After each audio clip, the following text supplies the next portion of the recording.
Hello,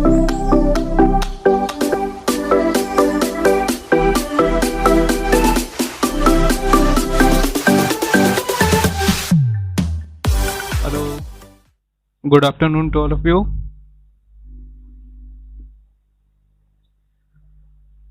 last lecture में हम लोग मॉडलिंग ऑफ सिस्टम्स पढ़ रहे थे। स्टार्ट किया था मॉडलिंग ऑफ सिस्टम्स। उसमें भी हमने रीड आउट किया था मैकेनिकल सिस्टम को। मैकेनिकल सिस्टम में हमारे पास दो सिस्टम थे। First one is translational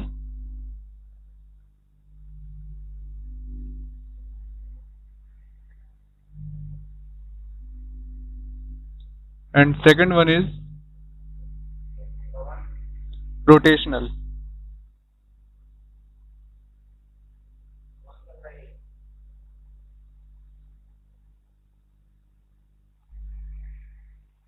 clear? Translational and rotational system. इसमें हमने तीन तीन एलिमेंट पढ़े थे। इन दोनों में ही 3 एलिमेंट्स थे।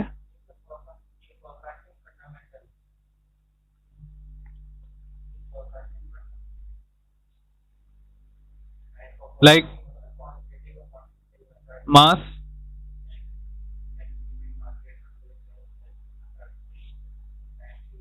Spring and dashpot.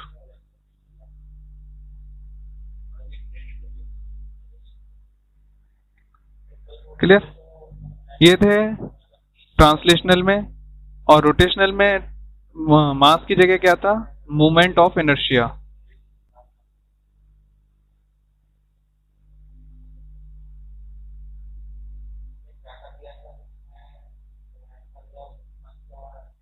Moment of inertia.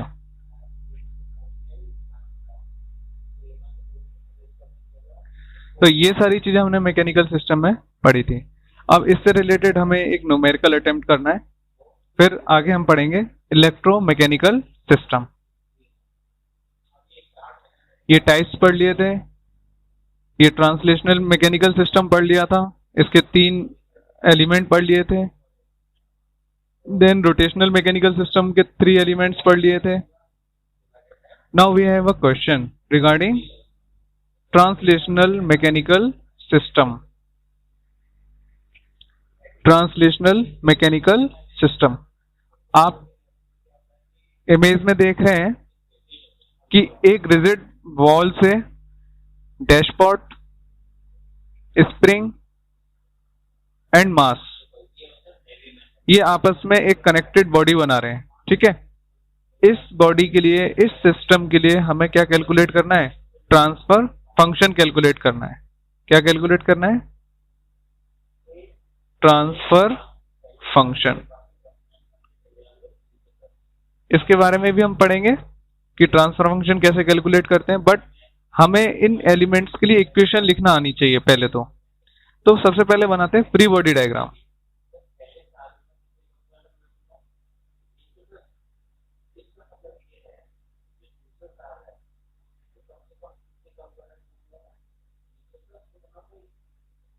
Free body diagram.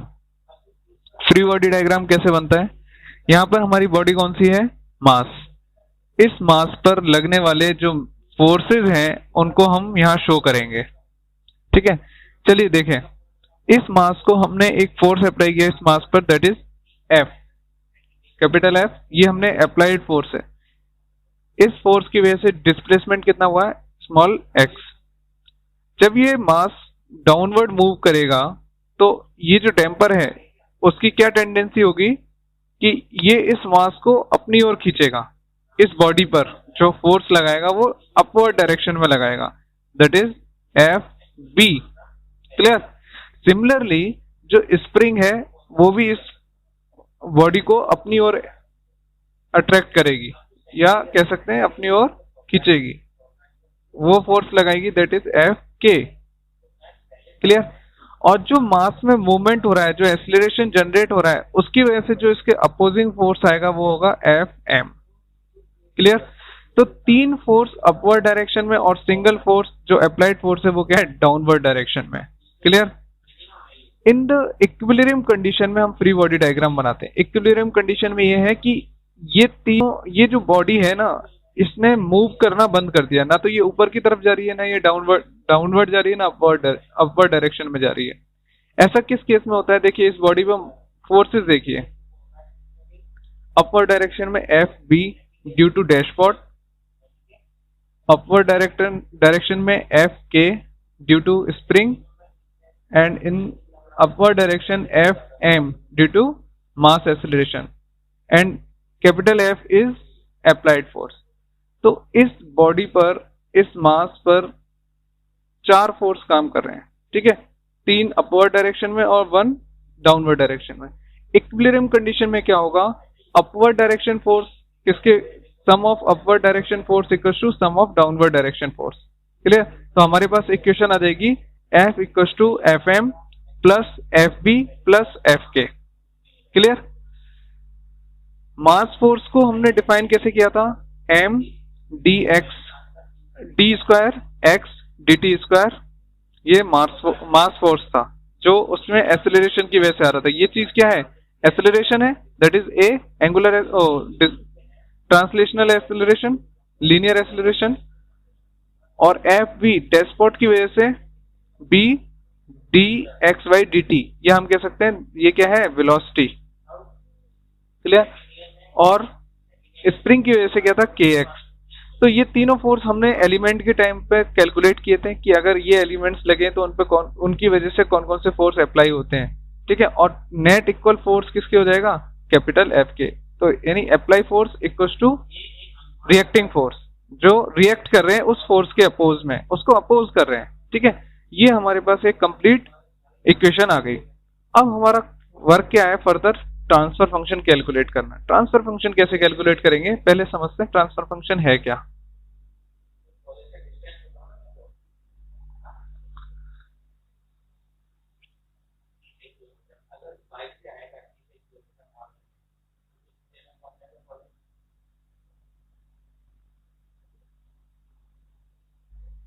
Transfer function calculate करना है।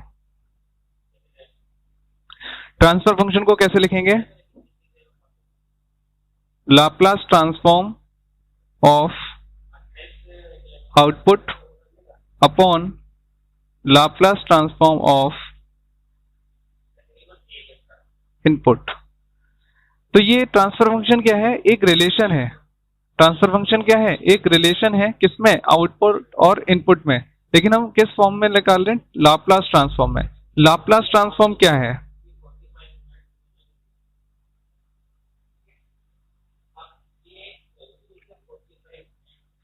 लाप्लास ट्रांसफॉर्म एक एस डोमेन है, ठीक है, एस डोमेन है। हम टाइम डोमेन को किस में कन्वर्ट करते हैं? एस डोमेन में कन्वर्ट करते हैं।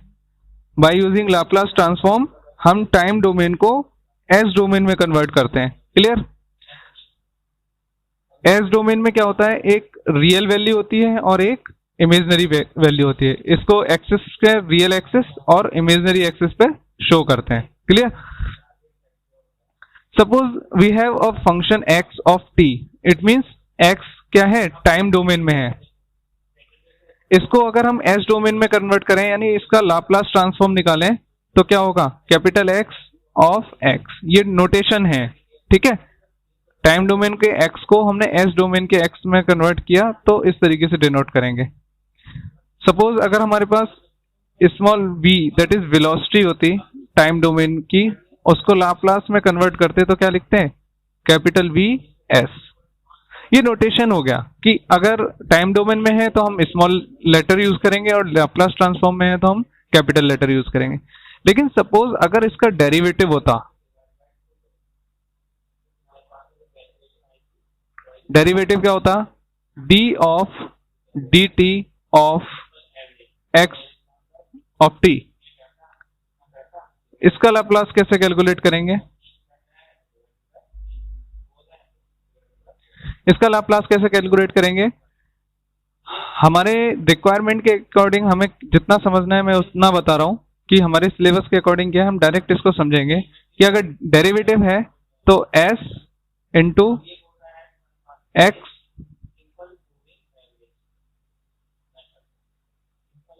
Of S. It means S variable का, एस एलिमेंट का मल्टीप्लाई कर देंगे किससे, एक्स एस से, अगर एक्स टी का डेरिवेटिव हमसे पूछा जाता है। सेकंड, वापस से डबल डेरिवेटिव की बात करें, D square D T square of x T, तो उसका लाप्लास क्या होगा, S square x of S, x square of x, S square into x S. Clear. लेकिन ये उसी केस में है जब ऑल कंडीशंस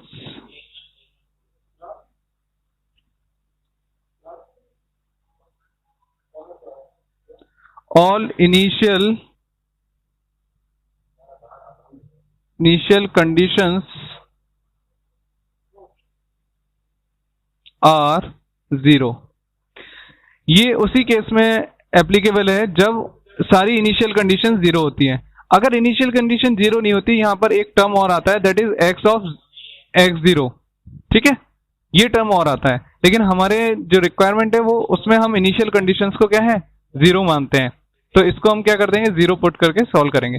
तो अगर डेरिवेटिव है तो क्या होगा, s into S x of S, और डबल डेरिवेटिव है देन एस स्क्वायर। अगर ये इंटीग्रेशन होता, integration of x T D T, तो उसको कैसे लिखते हैं, 1/s एक्स एस। क्लियर, ये हो गया इंटीग्रेशन। तो ये सारी चीजें हमें याद रखनी है। केवल हमें क्यों याद रखनी है, क्योंकि हमें ट्रांसफर फंक्शन कैलकुलेट करना है इन the form of Laplace transform, इसलिए हमें इतना सा समझ में आना चाहिए। क्लियर। अब जैसे फोर्स है, फोर्स को अगर हम एफ टी से डिनोट करते हैं, फोर्स को अगर एफ टी से डिनोट करें तो इसका लाप्लास ट्रांसफॉर्म क्या होगा,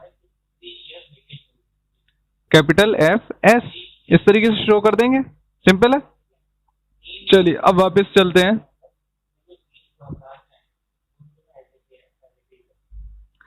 हमारे पास इक्वेशन आ गई, एफ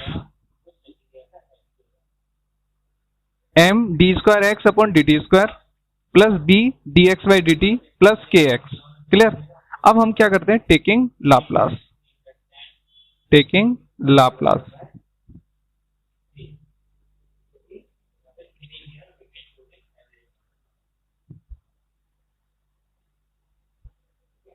एफ को कैसे लिखेंगे, capital F S equal to, M constant है उसको एज इट इज रहने देंगे, D square X upon D T square, D square का टर्म है यानी डबल डेरिवेटिव है, उसको एस स्क्वायर लिखेंगे, डी एक्स, एक्स को क्या लिखेंगे, कैपिटल एक्स एस, ये ब्रैकेट में ऐसे ही, बाहर मल्टीप्लाई में ऐसे, ठीक है,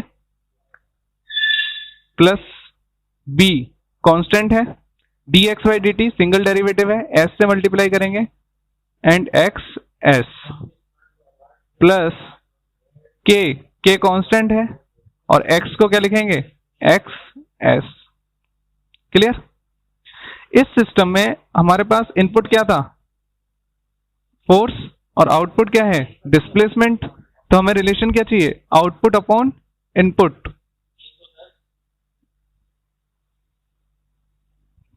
हमें रिलेशन क्या चाहिए, आउटपुट अपॉन इनपुट। क्लियर। तो आउटपुट क्या है, एक्स एस है, तो इसमें से एक्स एस कॉमन लेंगे तो क्या बचेगा, M S square plus B S plus K X S, यह हो जाएगा F S. Clear.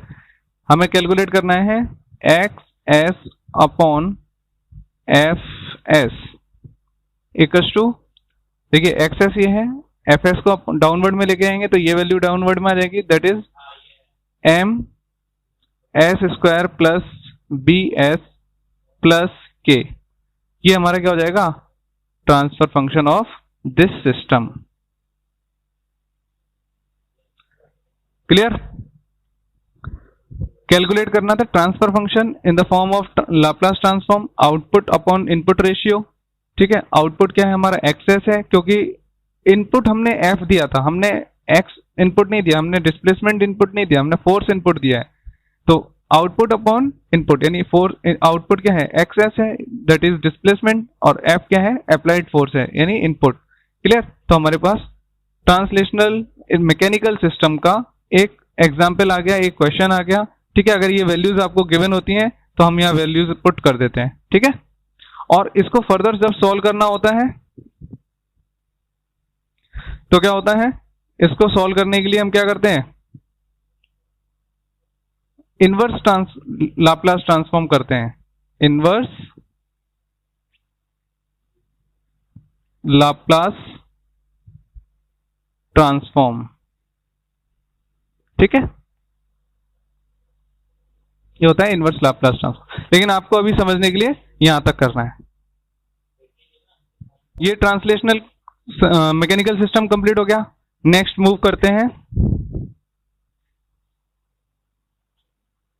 Rotational mechanical system. This is rotational mechanical system. Rotational mechanical system में देखिए moment of inertia J show, एक एलिमेंट शो हो रहा है that is जे। ठीक है, ये किसकी वजह से, ये क्या शो करेगा, मोमेंट ऑफ इनर्शिया। आपने टॉर्क अप्लाई किया, टॉर्क अप्लाई किया टी, एंड थीटा क्या है angular displacement, angular displacement, and B क्या है एक फ्रिक्शन फोर्स है, फ्रिक्शन टॉर्क बोलेंगे यहां पर भी। ठीक है, क्योंकि हम एंगुलर फोर्स अप्लाई कर रहे हैं तो वो टॉर्क टर्म्स में उसको हम टॉर्क बोलते हैं, जो एंगुलर फोर्स होता है। क्लियर। अब जब आप इस बॉडी पर एक टॉर्क लगा रहे हैं तो क्या होगा, जो स्प्रिंग है इसके अंदर, जो भी स्प्रिंग है सपोज वो अपवर्ड डायरेक्शन में एक टॉर्क लगाएगी दैट इज रिलेटेड टू के, टी के। ठीक है, हम उसको कैसे डिनोट करेंगे, टी के। जो फ्रिक्शन फोर्स है वो भी अपवर्ड डायरेक्शन में या इसके अपोजिट डायरेक्शन में एक टॉर्क लगाएगा दैट इज टी बी, और मोमेंट ऑफ इनर्शिया की वजह से एक टॉर्क लगेगा वो होगा टी जे। क्लियर। तो 3 टॉर्क अपवर्ड डायरेक्शन में और एक अप्लाइड टॉर्क डाउनवर्ड डायरेक्शन में। सिमिलरली इक्विलिब्रियम कंडीशन में या बैलेंस्ड इक्वेशन क्या होगी, applied torque equals to moment of inertia torque, damping torque and spring torque. Clear. और मोमेंट ऑफ इनर्शिया को हमने कैसे लिखा था, उस टॉर्क को कैसे डिफाइन किया था, जे अल्फा। जे अल्फा क्या है, J D square theta upon D T square. ये क्या है एंगुलर डिस्प्लेसमेंट, और ये क्या है moment of inertia. Damping torque कह सकते हैं या फ्रिक्शन टॉर्क क्या होगा, B D theta by D T. Clear. और स्प्रिंग को अगर एंगुलर मूव कराते हैं तो क्या होगा, के थीटा। क्लियर। तो इक्विलिब्रियम कंडीशन में ये 3 फोर्स जो रिएक्टिंग फोर्स हैं इस इकलौते फोर्स के टॉर्क के, वो क्या होंगे, इक्विलिब्रियम इक्वल होंगे। क्लियर। अब हमारा नेक्स्ट स्टेप क्या है, इसका लाप्लास ट्रांसफॉर्म लेना। लाप्लास ट्रांसफॉर्म क्या कैलकुलेट करना है, लाप्लास ट्रांसफॉर्म कैलकुलेट करना है। सिंपल, अप्लाई टेकिंग लाप्लास, इसको लिखेंगे T S equals to J constant है, स्क्वायर वाला टर्म है मतलब डबल डेरिवेटिव है तो हमारे पास एस स्क्वायर आएगा, और थीटा को कैपिटल थीटा एस लिखेंगे, प्लस बी कांस्टेंट है, सिंगल डेरिवेटिव है एस थीटा एस, प्लस के कांस्टेंट है एंड थीटा, ये हो जाएगा थीटा एस। अप्लाई इनपुट क्या है, इनपुट अपना टॉर्क है, आउटपुट क्या है थीटा। ठीक है, तो हमें रिलेशन किस में चाहिए, theta S upon T S. तो टी एस इक्वल टू हो जाएगा J S square plus beta S plus K equal to theta S. So transfer function for this rotational system क्या हो जाएगा? Theta S upon T S, यानी output upon input. क्या हो जाएगी value? 1 upon जे S square plus beta S plus K. ये हम अपना ट्रांसफर फंक्शन हो गया किसका? इस रोटेशनल मैकेनिकल सिस्टम का. क्लियर?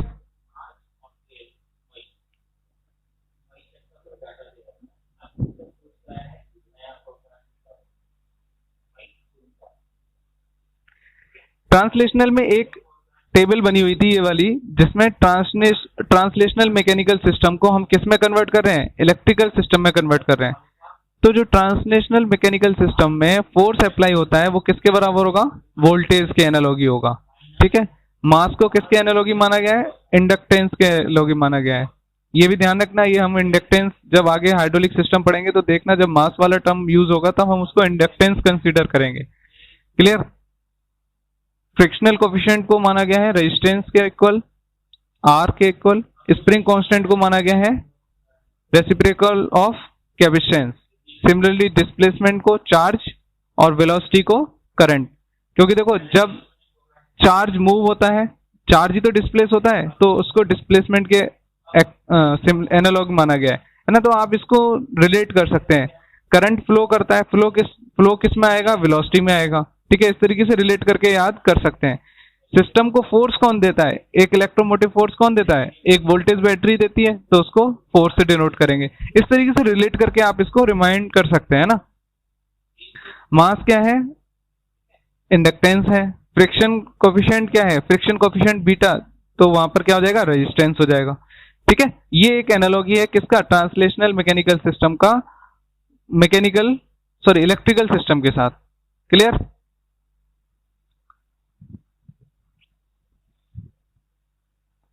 नेक्स्ट देखते हैं. अगर रोटेशनल मैकेनिकल सिस्टम को इलेक्ट्रिकल सिस्टम में कन्वर्ट करें तो जहां फोर्स अप्लाई हो रहा था वहां की जगह क्या आ जाएगा? टॉर्क आ जाएगा as a voltage. Moment of inertia J किसके बराबर हो जाएगा? इंडक्टेंस के. क्योंकि ये किसकी वजह से? एक तरह से मास की वजह से ही है, तो ये इंडक्टेंस के बराबर हो जाएगा. Rotational friction coefficient similar resistance के बराबर है. Torsional spring reciprocal of capacitance, यहां पर क्या है? कैपेसिटेंस है. एंगुलर डिस्प्लेसमेंट चार्ज के बराबर हो जाएगा, एनालॉगी हो जाएगा. और एंगुलर वेलोसिटी किसके हो जाएगी? एनालॉगी करंट की हो जाएगी. तो ये एक एनालॉगी सिस्टम है rotational mechanical system to electrical system. Clear? तो यहाँ आपका मैकेनिकल सिस्टम का पार्ट कंप्लीट होता है. उससे रिलेटेड दो न्यूमेरिकल आपने देख लिया.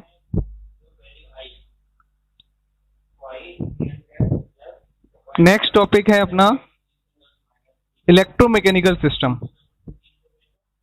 अब हम बात कर रहे हैं इलेक्ट्रोमैकेनिकल सिस्टम की. इलेक्ट्रोमैकेनिकल सिस्टम क्या है? नाम से पता चल रहा है इसमें दो टाइप के एलिमेंट हैं. एक तो इलेक्ट्रिकल एलिमेंट है और दूसरा मैकेनिकल एलिमेंट है. क्लियर? इन दोनों का कॉम्बिनेशन हमने डिजाइन किया, उससे क्या बना? इलेक्ट्रोमैकेनिकल सिस्टम डिजाइन हुआ. ठीक है. कुछ एग्जाम्पल है जैसे loud speaker, microphone, electrical machines etcetera. ठीक है.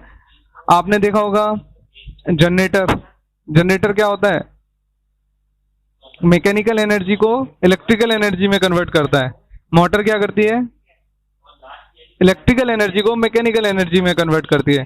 तो इसलिए हम क्या कह सकते हैं? इनको इलेक्ट्रोमैकेनिकल ट्रांसड्यूसर भी कहते हैं, जो इलेक्ट्रिकल एनर्जी को मैकेनिकल एनर्जी में या वाइस वर्सा मैकेनिकल एनर्जी को इलेक्ट्रिकल एनर्जी में कन्वर्ट करते हैं. ठीक है. तो ये सब एग्जाम्पल किसके हैं? इलेक्ट्रोमैकेनिकल सिस्टम के एग्जाम्पल हैं. क्लियर? एक हमने एक एग्जाम्पल लिया हुआ है यहाँ पर.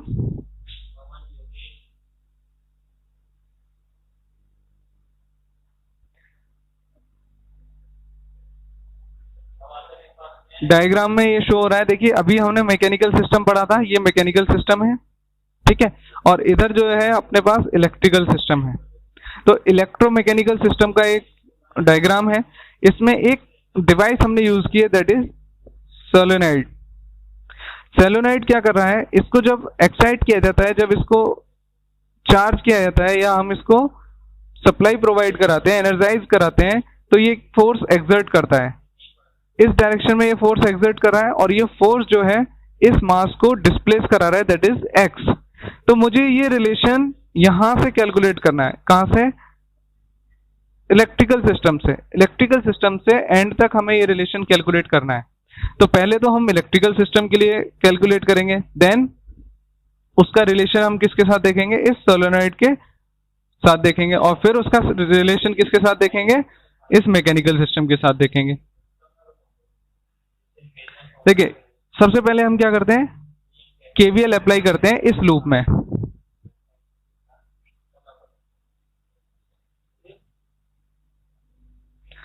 आप केवीएल अप्लाई कर रहे हैं इस वाले लूप में, ठीक है। इस वाले डायरेक्शन में I1 करंट है और इस डायरेक्शन में I2 करंट है। तो यहां पर I1 तो इस डायरेक्शन में और I2 इस डायरेक्शन में, तो जो नेट करंट होगी वो क्या हो जाएगी, I1 माइनस I2।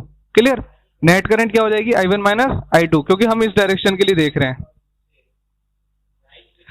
तो पहले इक्वेशन के लिए क्या लिखेंगे, V minus I1 into R1, क्योंकि इसमें जो करंट फ्लो हो रही है वो क्या है, I1 है, तो I1 minus I1 into R1, R minus I1 minus I2 into C। लेकिन डायरेक्ट कैपेसिटर पे वोल्टेज ड्रॉप इस तरीके से नहीं लिखा जाता, जैसे रेजिस्टेंस में तो अपन लिख देते हैं V इक्वल टू IR, लेकिन कैपेसिटर पे वोल्टेज इस तरीके से नहीं लिखा जाता है। इसकी इक्वेशन क्या होती है, V equal to 1/C integration of I dt, ये होती है कैपेसिटर पे वोल्टेज की equation.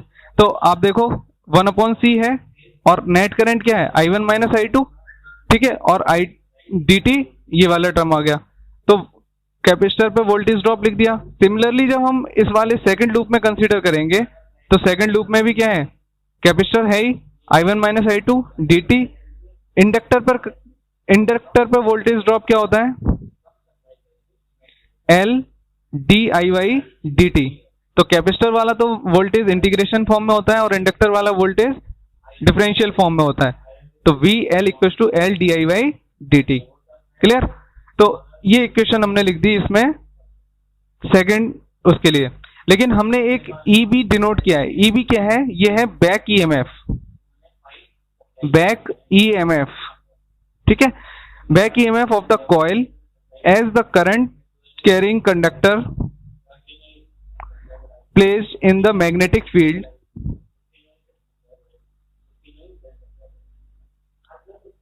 experiences a force that causes displacement। ये वो बैक ईएमएफ है जब इसमें करंट फ्लो हो रही थी ना, उसकी वजह से एक ईएमएफ जनरेट हो गया, और ये ईएमएफ इस डिस्प्लेसमेंट से कैसे रिलेटेड है, EB is directly proportional to dx/dt। ये फोर्स किस तरीके से रिलेटेड है, जो डिस्प्लेसमेंट हो रहा है उससे किस तरीके से रिलेटेड है, is directly proportional to derivative of x। Clear, single derivative है, डबल डेरिवेटिव नहीं है।